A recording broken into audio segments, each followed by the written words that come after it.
So I've been in a business for over 20 years, and I've experienced successful and failed conversations, and have learned that both my personal and working relationships always seem to get stronger after engaging in what I think is an honest conversation. There we go. Paper, digital, I'll stick with paper. All right, so when Steve first suggested I take on the courage theme, it wasn't what I had actually initially wanted to do. I was focused on community, and it's actually coming up later this year, but the more I let the idea sit with me, the more I actually saw the connections and insights I knew I could bring and share with you all. My first aha moment was when I realized I had actually created a vision board a couple years ago, and the theme was courage. The event organizer had me draw a card, which was courage. And from that, I sort of drew on the theme of the collage around sort of that word. And what I loved about what it turned into, it was that image of that woman opening that door to a really big thing, this giraffe, bigger than herself. It has a sense of intensity, while at the same time, I find it really calm and brave. So here's the thing.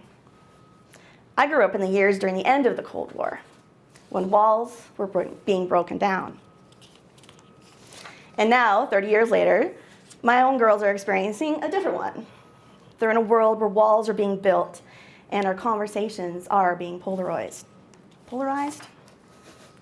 So I don't know about you, but every single time I wake up, open my news feed, I think, seriously? What is happening right now? Our society seems polarized, and I wonder, was it always this messed up? Or maybe we've just been distracting ourselves. Fabulous. As much as the digital world has made connecting with other time zones super lickety-split, the idea of connecting with someone sitting right next to us can actually give us pause. Recognize this? Yeah, that's a group of 13-year-old girls. They're celebrating a friend coming back into town. She had moved out of town, she came back, and they all got together. And this is what they did while they were together. And I found myself in the adult in the room going, you're being ridiculous. And I felt actually a little vulnerable being that person having to say that, but I did it anyways. In fact, that's why I took this photo, to mock them. They laughed, and then they went back to what they were doing. So my question is, have we lost it? You know, that thing called conversation. My kids think emails, LOLs, swipe right is considered a conversation. And we all know we do need more than 3 seconds of attention to connect. So I draw my own path I've taken in life to lead my kids. I draw from moments and experiences, such as this gang of people. It's on my dad's side. He's the youngest of 9 kids. And I don't know if you can tell, but they're a bunch of really good-looking Ukrainian folk. Strong-willed and strongly opinionated. And as my dad was the youngest, I was one of the youngest kind of cousins. And I really found it was a lot of effort to speak up in such a strong voice of community. It seemed no one either noticed what I had to say, or they had an opinion that had to be heard instead. But I think I took after my dad's lead. He was the youngest, but he was also quietly engaged with his siblings. He was never one to engage in arguments. He was always the quiet guy in the corner who listened. And between the energy it took to speak up and my dad's example, I opted to step back as well and listened instead. And it worked for me through my school years and early career, but it seems that quiet life just wasn't for me. I don't know about you, but the whole process of growing up and learning about yourself, I don't think was really explained well. In the early years, it's all about just doing what you're told. In the school years, it's about finding where you fit in and still being managed by your parents. Dad didn't like my hair and my face during photos. And once I hit my 20s, it was the freedom to begin to experience my own space and then see what I could do with it. And then, parenting. Now that's what I had, was a wake-up call. Growing up, I did have a community of voices shouting what I should be doing and saying, but nothing ever so evident as when you have a kid. You're bombarded with advice, both supportive and judgmental, and it was trial by fire. And I realized in the end, the buck actually stopped with me. I was the one who was accountable to my kids. So it was then that I began to learn to listen to actually my own inner voice and start to filter out the noise. I honestly believe that there is a process to learning who you are and the voice you have inside of you. Each step of my life is a part of that story that has defined who I am. You take one out, and I won't be who I am today. Through it all, in the lessons I've learned of failures and learning to take risks and be seen as I truly am, have for me defined some core values in my life. And this is one really important to me, is respect. I base my decisions day in and day out, deciding if my actions respect my value, and in extension, they respect those of others. So needless to say, I've grown quite a few opinions and views over the years.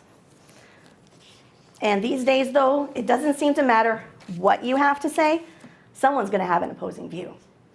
And speaking up is a very vulnerable place to put yourself. In fact, it's the risky thing that seems to sway us from digging in and having those hard conversations.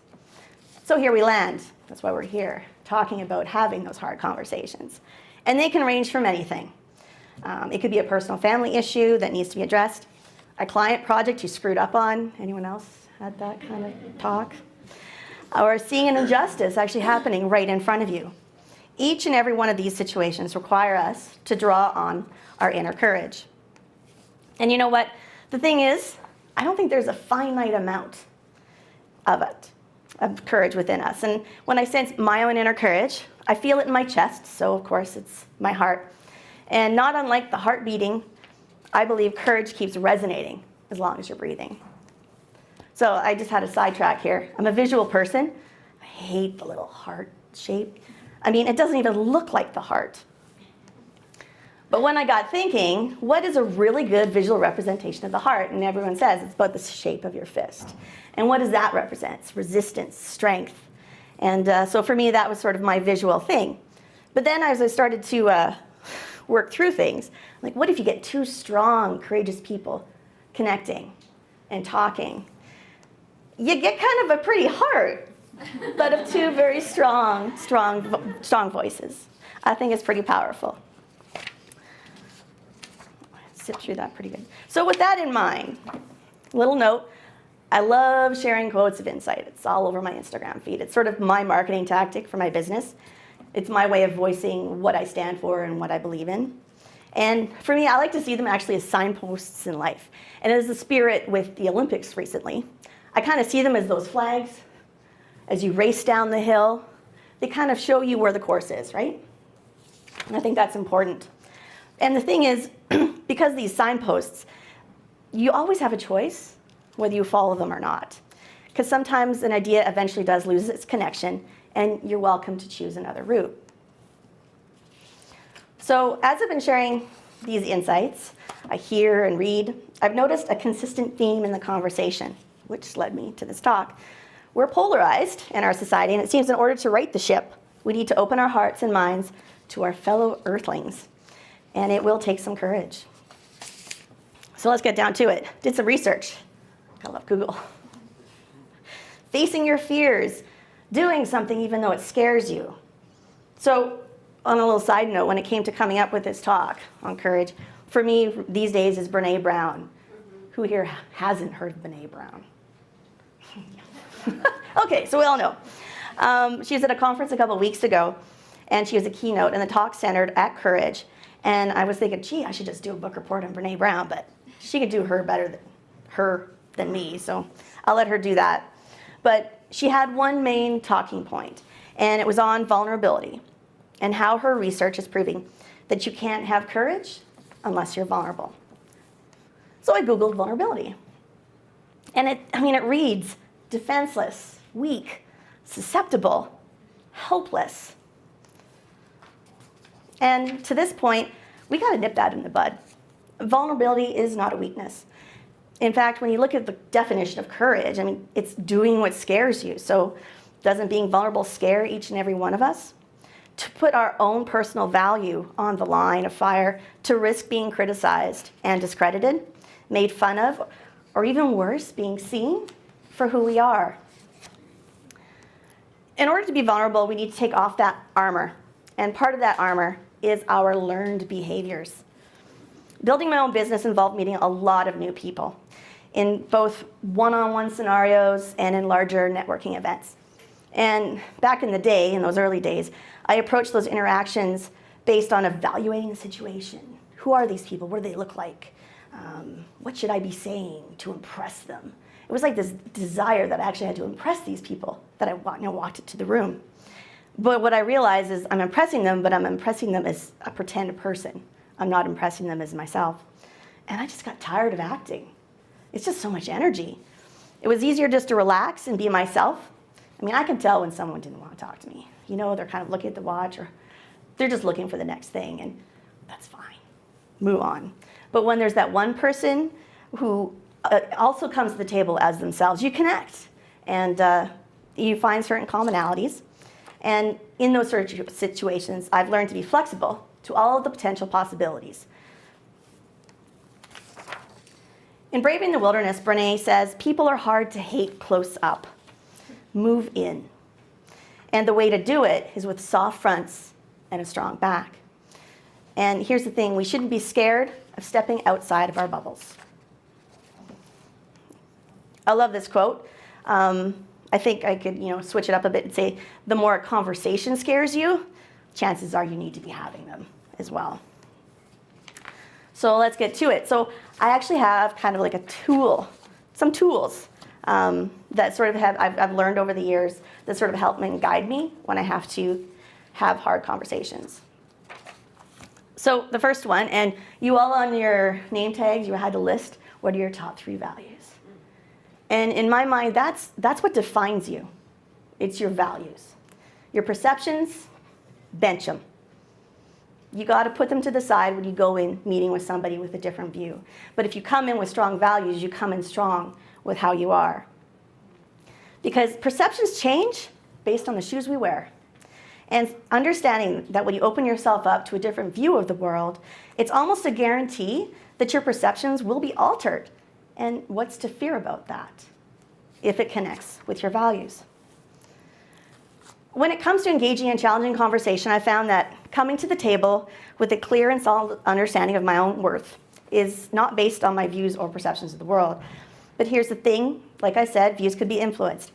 I think part of what fears us when we talk to someone with an opposing view is that they could change our minds. It's scary. But the thing is, what if those views actually align with your own values? Then how can it be a bad thing? And I think when both people focus on what values that matter, they're more likely to find they share a lot in common. Who here is perfect? Yeah, okay. Gil, good job. Making mistakes, man, we all do it. But for some reason, we fear admitting it when we're wrong. I don't know, maybe I was kind of thinking, maybe it's triggered from our early years. We get punished when we made a mistake. So we need to kind of relearn that. And the thing is, those mistakes don't define you. They're just actions. They're not representative of who you are. They're just things you've done. And you can always do better and do different. You always have a choice. But I don't know about you, but every time I admit that I've made a mistake, I just feel better. Oh, that's awesome. Like, there's a relief when I admit it.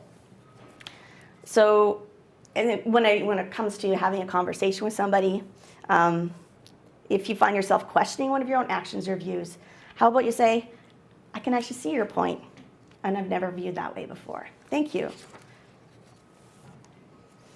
Growing up is about learning who you are, and that can be scary. Eventually, you realize you can't pass the buck onto your parents for raising you a certain way. We need to learn to stand on our own 2 feet and be accountable for our own life. It's not anyone else's, and to be honest, no one really cares about your life. Everybody has their own mess to deal with. And that when you have a sense of who you are, you show up as yourself, being seen, having an opinion, beliefs, perspectives, or even a desire to question the status quo. Every time you find yourself in this position, you're always opening yourself up to debates. And this quote really holds true. I mean, it's a lot harder to have those hard conversations with those close to you. Kind of that thing when it's, close up. It's easier to engage with strangers and enemies because you aren't invested in being considerate of them. But when you're in their space, you have to be kind of considerate. So I wanted to show a little clip from Wonder Woman. I'm a big fan. But there's a scene. Who here has actually seen the movie? Okay.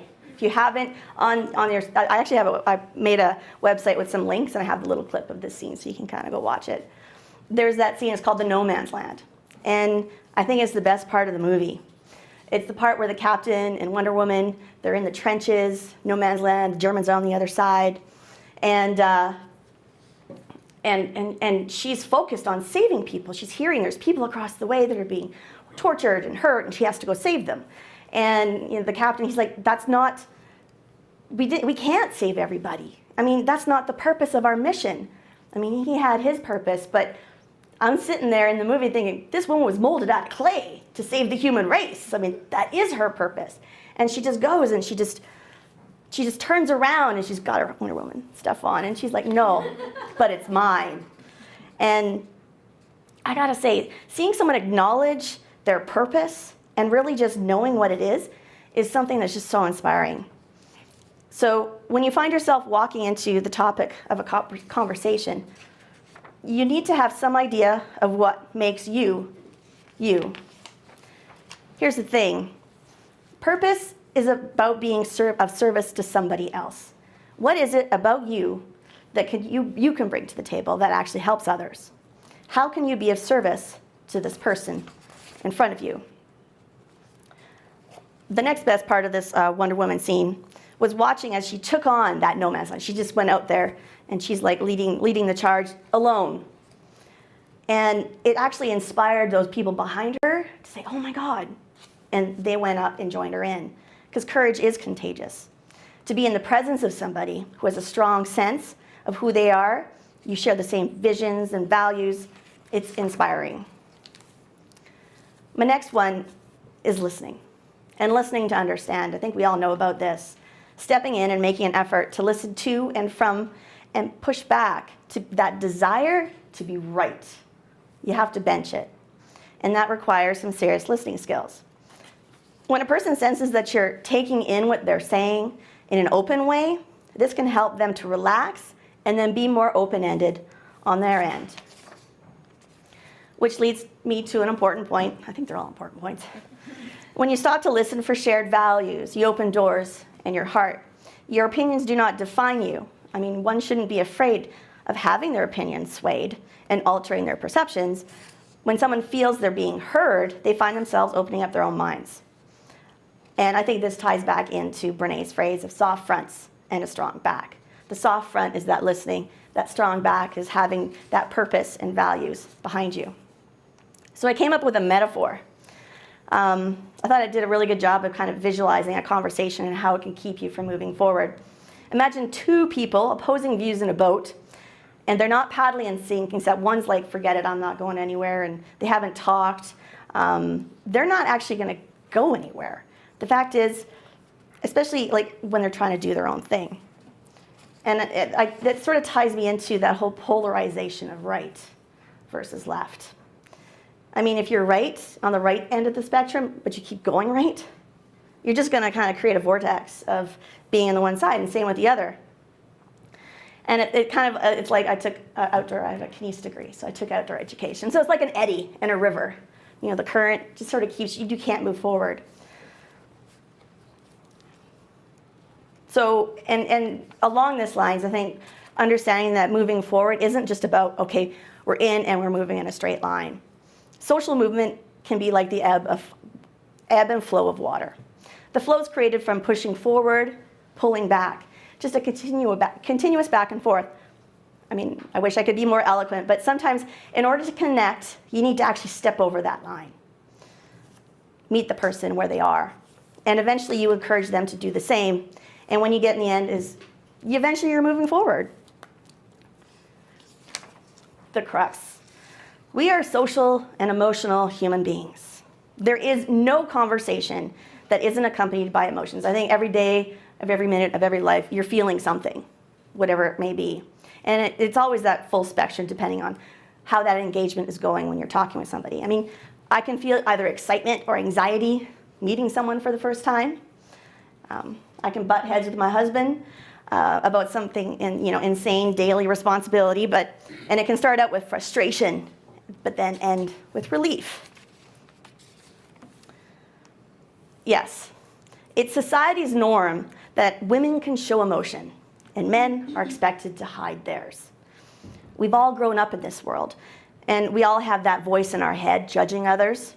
For me, I've even had to stop that voice for me, to say, oh, that's such a guy thing to do or say. I just think we need to double check those types of thoughts that we have. We need to bench those judgments, especially when they relate to such learned attitudes. Have you heard that before? Or this? I mean, if you get a feeling you're being shut out from a person's emotional response, either they've shut down because they just can't handle what they're feeling, or they're a sociopath.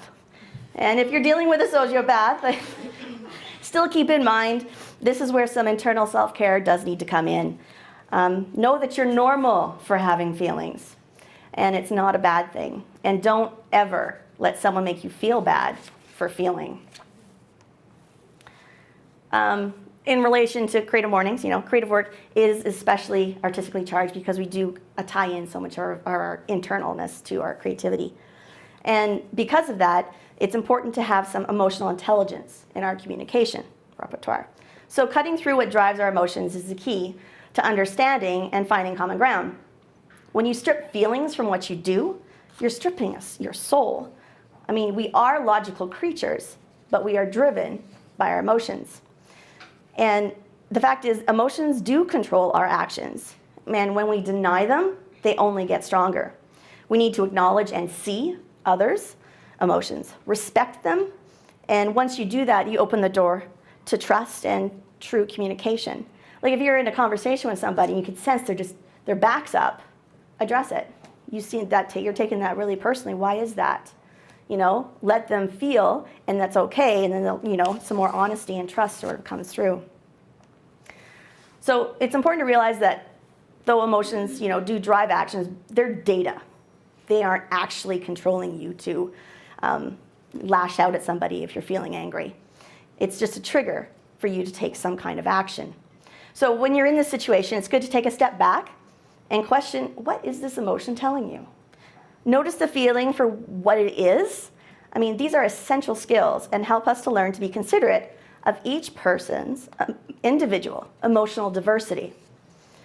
When people are allowed to feel their emotional truth, true engagement, creativity, and innovation are going to flourish. I mean, diversity is not just about a person's color, culture, or gender, but it's also about what's inside. So when you have your listening ears on, heart on, and you can be open to sensing another person's emotions in the discussion, gives you indicators of how best to really respond and engage.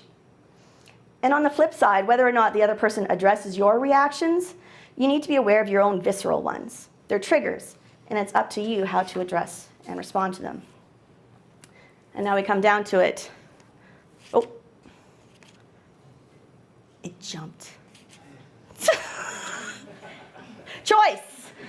It's all about choice. So regardless of these tools, it's ultimately always a choice. I had been listening to an interview on CBC Radio. An anthropologist had done a bunch of research, and he says, the fact is there's always going to be good and evil in the world. And there's nothing you can do about it. I mean, the evil could be anything, whether it's war, hunger, power. But through it all, you always have a choice to make. Do you dig in and shoulder into the issue for what really matters to you, what your values are, or do you step back and be a part of the problem?